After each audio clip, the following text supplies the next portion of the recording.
Hello and welcome to Kajabi in 5 minutes. Today, I'm going to be talking about the community product. And I want to talk about this because with the new update to all of the Kajabi plans, the community and unlimited access groups is included. This used to be a product that would come out of your product quota for every access group. And that was just kind of a lot as a Kajabi user to just use up product quota on access groups. But now not only is the community not part of that product quota, but you get unlimited access groups in every plan, Kickstarter to Pro.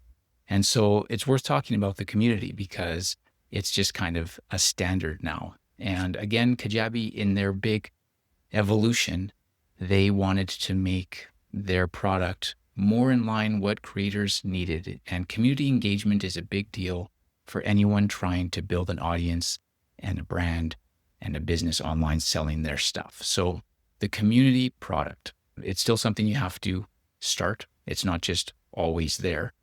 If you don't ever go start it, it's not going to be there. So you do have to go into products in the menu and then either all products or community.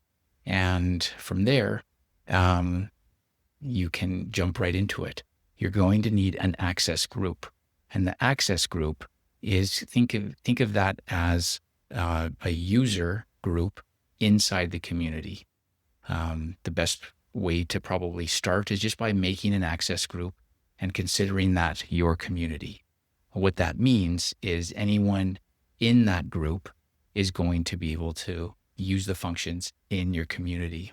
So if you think of this from the back-end side in a more technical way, if you're, say, selling an offer in Kajabi and you are, selling these different things, if you want somebody to have access to your community, you need to put the access group in the product list of what that offer provides. And then that person, when they go through the checkout page, will be included in that access group. And then when they're in the community product, their access group will determine what features in the community they can have. But with unlimited access groups, you're now able to have lots of different levels of access in your community. And not to make it complicated on purpose, or not to make it more than what you actually need or should do, but you can now have different levels of engagement. So you can have an access group that's free. That is basically like a landing place for anyone who comes into your funnel if you want. Instead of, engaging with people on Facebook groups and trying to build an audience there, you can now build that audience right inside of Kajabi, where you're automatically getting their email and they're automatically getting used to your ecosystem and having a login profile in your system. Those barriers are great to just kind of chip away at so that when the time comes to sell something, it's really easy for a person because they already have a username and a password. They already know how to log into your stuff. All of those things, they're already familiar with that. Now it's just, let's just grab this. Let's just grab that. Instead of bringing someone in and having them mentally being like, well, do I want to create an account with this person just to get that? Those types of mental barriers are already old news. And so that's something you can do with your community. You can use it as the free landing place for all of your audience to come, where they then get nurtured into becoming customers. And then at the same time, you can have a paid tier or 2 or 3, however many you want, paid tiers of content in the community. Maybe something you do is you come into your community every week and you coach or you answer questions. You're just there to hang out. That could be something that people have to pay for. And again, the mechanics of that is there's another offer and there's a different access group that's attached to that offer. And then when someone goes through that checkout page, they now have that access group. And so from a technical perspective, they now are a part of 2 access groups, the free access group and this level 1, this tiered access group. So they have more content. And you can do that as much as makes sense for your business. Now, inside the community, well, it's hard to talk about because there's just so much stuff. The community is just a really big and robust, and it can be kind of technical and complicated as well, just because there's so much it can do. I have heard from some users that it's kind of glitchy in certain situations, but I've only heard that from some users, and I know lots of people who use it. And so, while yes, there are some glitches, um, I know that Kajabi is really investing a lot into the community. And so those glitches should be happening less and less, and things should be getting ironed out more and more. And it's usable. I know lots of people who use the community, so it is a very usable product. Inside of it, you can do lots of things. You can chat, you can have forums, you can have video messaging, you can have big rooms, you can do one-on-one messaging.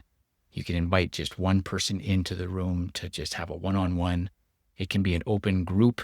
When I say room, I mean like a video message.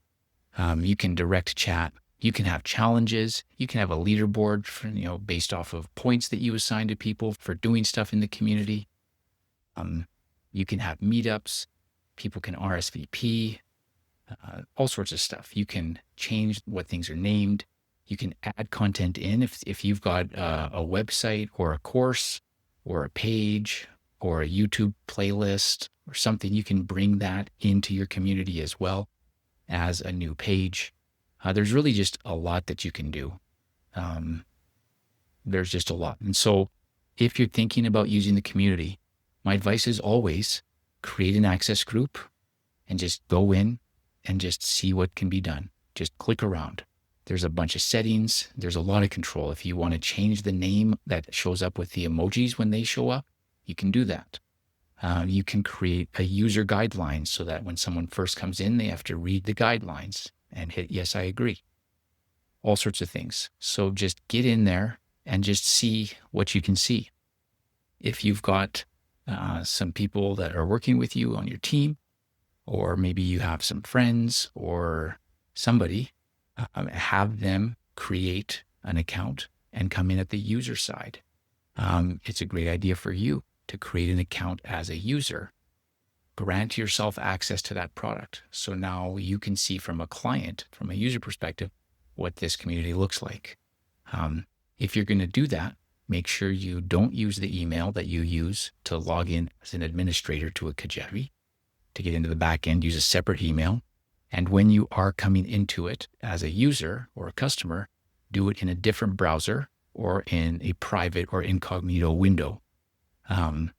If you don't do that, then there's a good chance the cookies in your browser that you use as an administrator to go into the back end of Kajabi and do stuff are going to mess up your customer experience using the same email or using the same browser. So anyways, just test it out and see what it's going to be like. And that's the best way that you can come to know what it can do and just how it works. One last point about the community is Kajabi recently redid their mobile. So there's no longer an app for courses and an app for the community. There's just one app, and you can get your courses and your community in there. So this is a huge improvement for your clients who may have bought a course from you that may include some community engagement or something. It's now in one app experience, which is awesome. So this is all, new or revamped things that Kajabi has done since their Kajabi Evolved release update in September. And the community is worth exploring if you've got a community that you're trying to build. So take care. I will see you next week for some more Kajabi bits. And enjoy.